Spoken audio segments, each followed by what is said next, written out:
4,095. That's how many lawsuits former President Donald Trump or his organization has been involved in, according to USA Today. And they cover everything from defamation, contract disputes, personal injury, and more. And they span 3 decades. Donald Trump has been the defendant in almost 2,000 of those civil suits. But the former president has never been a defendant in a criminal trial. If that changes, the Trump playbook we've grown so familiar with, the petty smears, the vengeful outspurts, the dangerous lies, they will have no power there. The former president is connected to criminal investigations on multiple fronts. There's the Justice Department's investigation on Trump's handling of classified documents, which most recently resulted in the search of Trump's Mar-a-Lago estate. A federal judge says he's inclined to unseal parts of the search affidavit and has ordered the Justice Department to make redactions.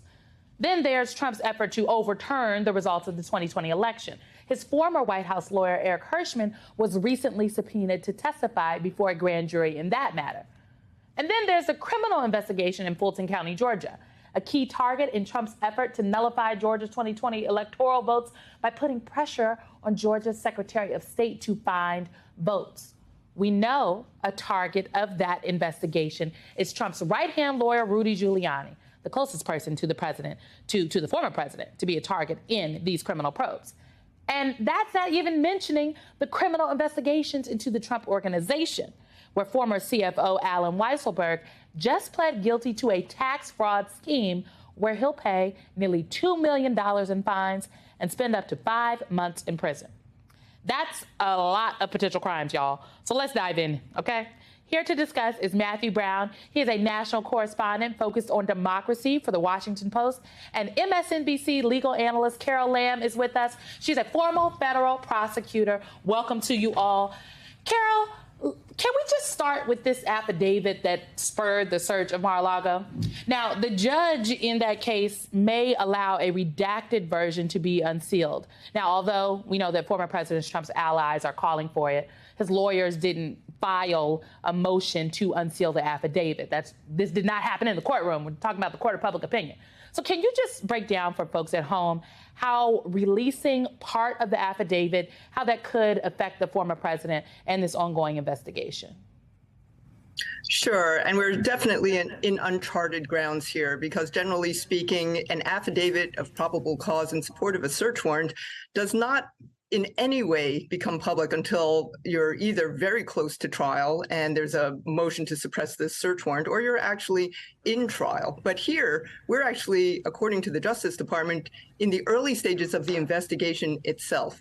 So if portions of this probable cause affidavit are in fact released by the judge, they are most likely to be the more innocuous sections of the affidavit.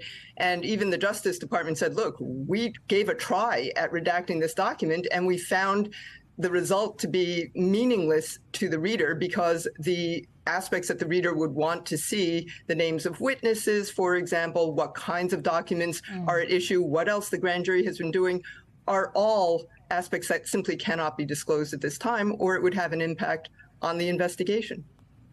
So, Carol, we also know that Donald Trump is now making additional baseless claims about this search on his social media site. And we are not going to read those claims to folks here. We're not going to show them, but I'll summarize them for you. And basically, he's saying the FBI search on his property violated the Fourth Amendment protection against illegal search and seizure. But we know that this was a legal process. This was approved by a judge. So, Carol, what exactly is the former president doing? And frankly, do you think it's going to work in a criminal proceeding? Well, motions to suppress evidence because there's an allegation by the defendant that there was a violation of Fourth Amendment rights, even where a search warrant was issued by a magistrate judge. That's not unusual at all. That happens in almost every criminal case where there's a search warrant that's been used along the way in the investigative process. Whether it's successful or not is also uncertain at this point. What is not making sense here and what is confusing is that no criminal case has actually been brought. We're still in the early stages of the investigation. So when somebody claims that their Fourth Amendment rights have been violated in the way a search warrant has been executed or in the search warrant itself, it's in order to suppress evidence in an upcoming trial. And there haven't even been criminal charges filed here. So in that sense, it doesn't make sense. Now, if the president is claiming he doesn't like the behavior of the agents in executing the search warrant and he wants to bring a civil suit against him, that's his right. He can file whatever lawsuit he wants. But in the criminal context, it is not clear to me at all what his attorney is talking about when he says there's going to be a lawsuit filed regarding the execution of this search. It just doesn't make sense at this point. Well, Carol, it sounds like they're not real lawyers. They might need to consult a real lawyer on this. Matthew, let me bring you in here because we have seen a spike in threats to law enforcement, and the Justice Department has argued that releasing the affidavit could only fuel that and put more witnesses in jeopardy. Could the judge be playing with fire here?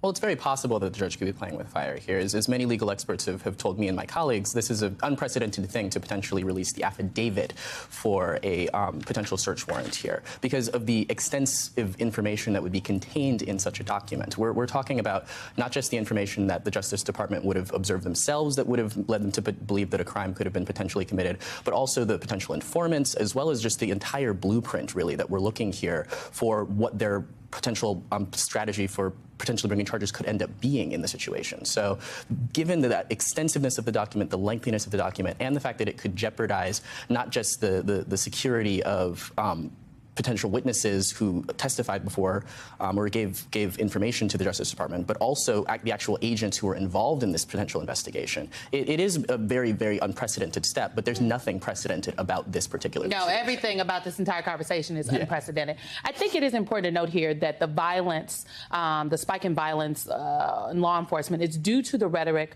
by Donald Trump and many of his allies. It's dangerous rhetoric that he knows is causing disruption and fueling what we've seen out there. And don't take my word for it.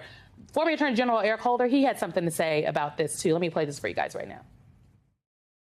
That's something that really pisses me off. You know, this notion that somehow or other you're going to go after federal agents and imply that they were planting information, you know, let out the names of the people, the agents who were involved in this process, knowing full well that meant that they were going to be put in danger.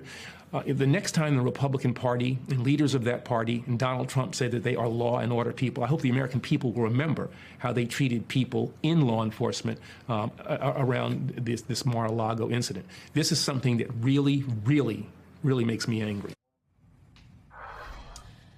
Carol, I think it's important to note that this kind of incitement from Trump and his allies, it has regularly happened. So are there any avenues to hold Donald Trump accountable or anyone spewing this vitriol if the latest threats turn into action from any of the former president's supporters?